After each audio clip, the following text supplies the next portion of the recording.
Hey guys, Scott and Nate here from PlayYourCourt.com, and today we're going to show you 2 mistakes you're probably making at the net.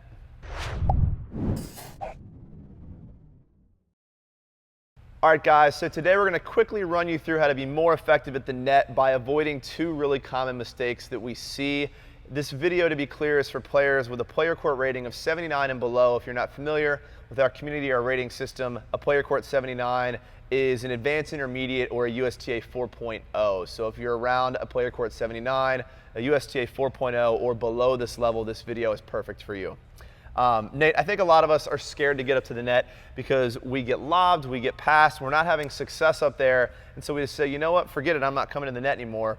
And I think what we've realized in our coaching careers is what's causing this is just one of 2 mistakes. So if you're not having success up at the net, even though you're coming in at the right times, there's a good chance you're making one of these 2 mistakes. So Nate, what is the first mistake? The net can be a scary place. There's just a lot of room, like Scott said, to get passed, to get lobbed.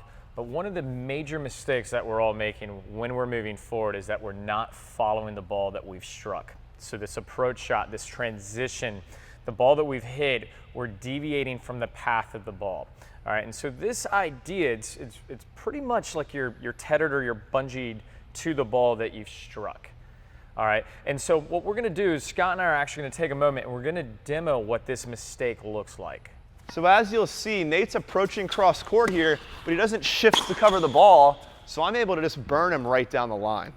So as you'll see, the fix here, Nate still approaches cross court, but he follows his ball and is able to close the wide open volley into open court space.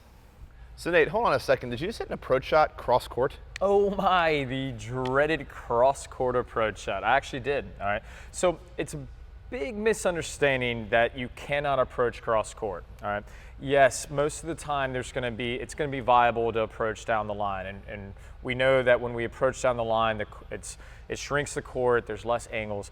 But this is when it is a good tactical time to approach cross court, is when my opponent is out from the middle of the court and he's out in the corner. So there, clearly we saw Scott in the ad court, I'm approaching cross court, and there it makes a little bit more sense with like a short angle. Yeah, so guys, just to clarify here, if my opponent's standing in the middle of the court, what would you say, 99 times out of 100, we're gonna approach down the line because that's gonna take time away. But if your opponent's out of position and you're hitting into open court space cross court and they're running that ball down, all of a sudden it becomes a more realistic decision. Absolutely, and I think just what has to be clarified is that it's about following the ball. If I approach cross court and as you saw, I don't follow the path of my ball, it becomes very easy for Scott to find the down the line.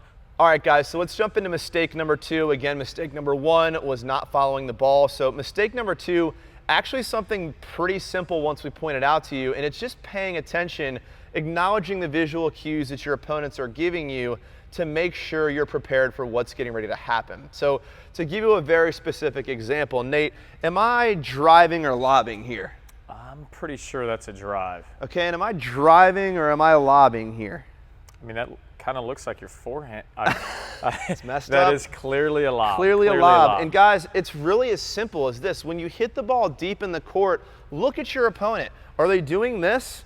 If they are, they're lobbing. If they're licking their lips and pulling their racket back and stepping into the ball, odds are they're driving. But Scott, what if they're hitting a topspin lob? That's a great question, Nate. On a topspin lob, it may at first look like your opponent's gonna drive, but what you'll see is all their weight shifts to their back foot.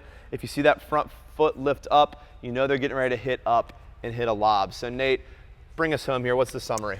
Yeah, so guys, in short, when we're approaching the net, the first thing that we want to do is follow the ball. Don't deviate from the path. Pretend that you're tethered to the ball and follow that ball so that you can cut off the angles in a better position. And the second thing that Scott went over is that we're simply talking about paying attention to what you see ahead of you. After you've hit the approach shot, you're picking up visual cues. And this is a lot like gambling, right? Like if you've ever played cards, everybody has a tell, right? You're just paying attention to it more in gambling. But here on the court, let's make smart bets when we're approaching the net. Pay attention to what's happening in front of you so you can make the best decision possible. All right, guys, so I hope that video helped. And again, Nate and I just want to see you improve your tennis game, but the reality is we don't really know anything about you. This video, again, was for PlayYourCourt rated players of 79 and below. If you're above that or if you're way at the bottom end of that, we might need more information to give you more custom instruction and help you with the things that you specifically need to be working on. So do this for us. Click the button below, answer a couple of quick questions for us about your game. We'll then send you custom video coaching based on your skill level. Just click the button below, we'll do the rest.